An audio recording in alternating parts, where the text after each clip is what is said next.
Kami masih akan melanjutkan perbincangan bersama dengan Mas Yose. Pemirsa, Mas Yose, ini kalau kita lihat memang Presiden Prabowo Subianto tengah melakukan lawatan untuk bertemu dengan para pimpinan ASEAN begitu ya. Tentunya dalam rangka untuk menyusun sikap juga terkait dengan tarif Trump dan juga tentunya ada geopolitik juga maupun geoekonomi. Nah, bersama-sama untuk menghadapi dari tarif Trump ini melihat adanya koordinasi begitu ya antara pimpinan-pimpinan negara ASEAN. Anda melihatnya seperti apa?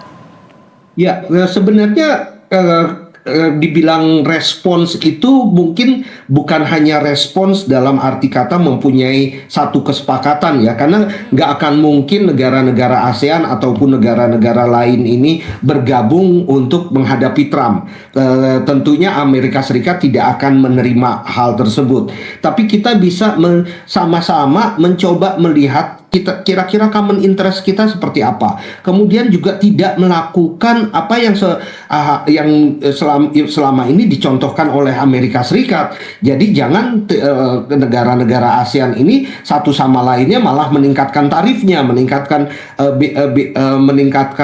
hambatan perdagangan. Jadi tetap kita merupakan satu wilayah yang terintegrasi perekonomiannya.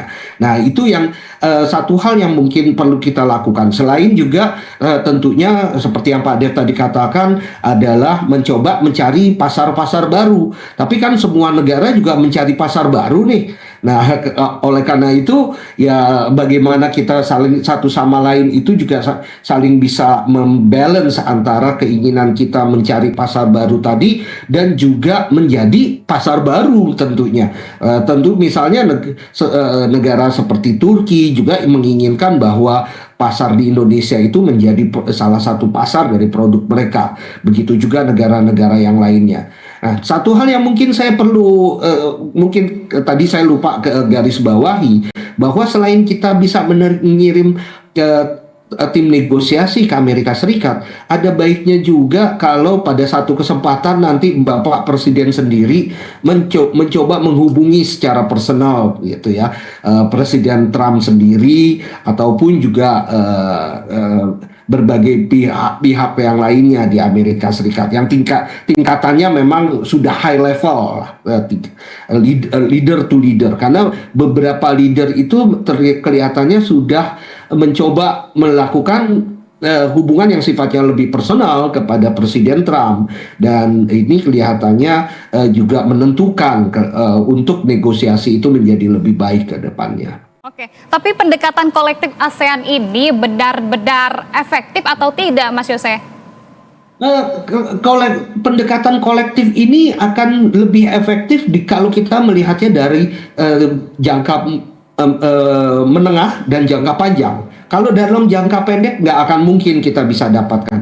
Karena seperti tadi saya katakan, Trump nggak akan mau bernegosiasi dengan ASEAN secara satu kesatuan, karena kita bukan Uni Eropa misalnya ya, sehingga Trump hanya mau melakukannya satu masing-masing negara. Tetapi kalau dalam jangka menengah dan jangka panjang, kita harus bisa memikirkan responsnya itu sendiri seperti apa. Kan kita nggak mau tentunya terus-terusan menjadi korban bully dari Amerika Serikat ya. Kalau dalam jangka pendek mungkin masih bisa, tapi kalau terus-terusan seperti itu kan nggak lucu jadinya. Dan ini yang kita bisa galang bersama-sama, bagaimana supaya sifatnya respons yang sifatnya lebih kawasan, lebih regional, entah itu ASEAN atau bahkan di tingkatan yang lebih luas lagi secara multilateral, kita bisa bangun lagi multilateral sistem yang selama ini mungkin sudah diobrak-abrik oleh Amerika Serikat tersebut. Dan ini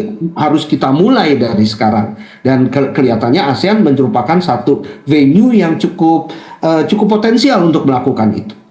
Oke, terutama kalau kita melihat karakter Trump begitu yang lebih suka bernegosiasi secara bilateral begitu ya. Lantas yang terakhir, Mas Yose, ini sejauh mana kemudian peluang sukses negosiasi ini, mengingat memang karakter Trump seperti yang kita tadi lihat begitu dari kebijakannya juga, nanti peluangnya seperti apa menurut Anda? Ya itu tadi masih sulit kita terka ya. Salah satunya makanya yang mungkin kita lakukan adalah kita juga tidak hanya memberikan offer tetapi menunggu request mereka request mereka tuh seperti apa gitu ya.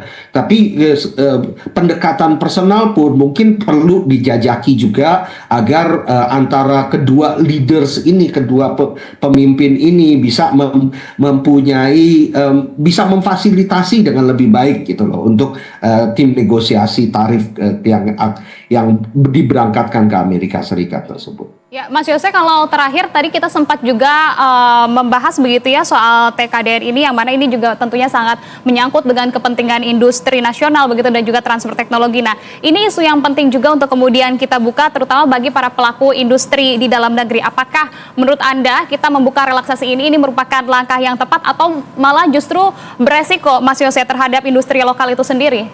Nah, ya, TKDN itu sebenarnya sudah bukan suatu kebijakan yang baru ya, sudah mungkin hampir sekitar 8 tahun gitulah dijalankan.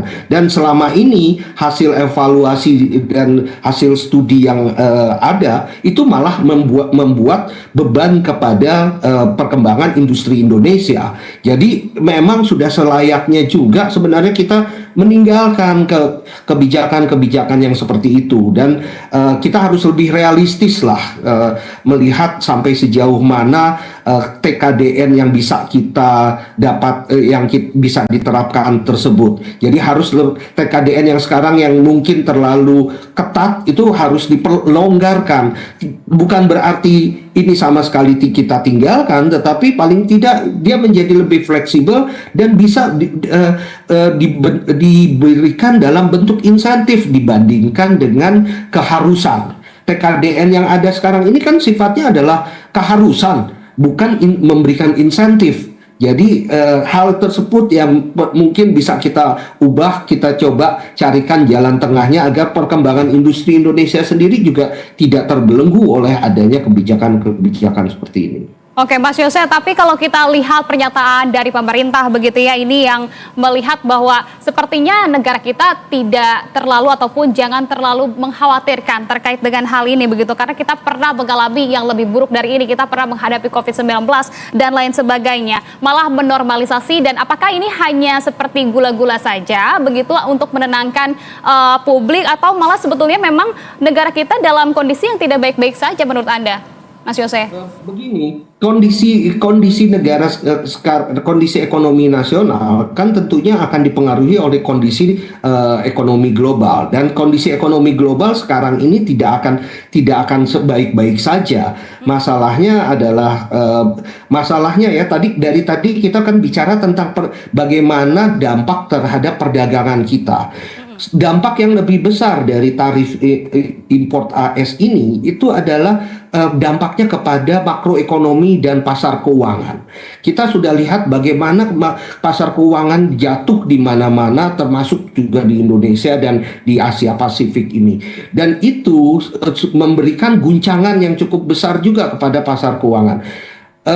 Kita tadi disebutkan masalah COVID itu agak berbeda dengan krisis pasar keuangan. Pas krisis pasar keuangan biasanya sangat cepat dan kadang-kadang dan ininya lama gitu, recovery-nya lama. Itu yang terjadi pada tahun 2008. Itu yang terjadi pada tahun 1998. Jadi ini yang harus kita cegah supaya krisis pasar keuangan, krisis makroekonomi itu tidak terjadi. Salah satu contoh dari krisis makroekonomi yang mungkin akan terjadi ke depannya adalah dengan adanya tarif ini, di Amerika Serikat sendiri akan terjadi inflasi yang cukup tinggi, dan ini kelihatannya dari berbagai model dan simulasi itu cukup signifikan juga. Ada yang memperkirakan bahkan bisa mencapai 5% additional point dari inflasinya. Dan ini kan kalau memang terjadi seperti itu, apa yang akan dilakukan oleh otoritas di Amerika Serikat? The Fed misalnya pasti akan menaikkan suku bunga mereka, dan ketika The Fed menaikkan suku bunga mereka, itu capital outflow dari negara-negara emerging market termasuk dari Indonesia akan terjadi.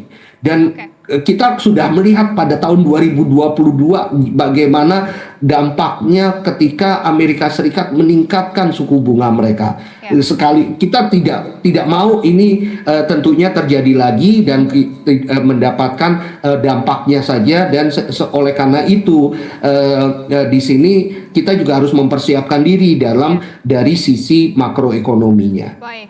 Oke, baik. Sangat mencerahkan sekali penjelasannya, Mas Yose. Kita tetap akan pantau terus bagaimana kemudian negosiasi ini berkembang, dan tentunya kita harapkan upaya negosiasi yang tengah ditempuh oleh pemerintah ini bisa memberikan hasil yang positif tentunya. Terima kasih banyak atas waktu dan juga informasi Anda. Selamat malam dan salam sehat selalu, Mas Yose. Terima kasih. Salam.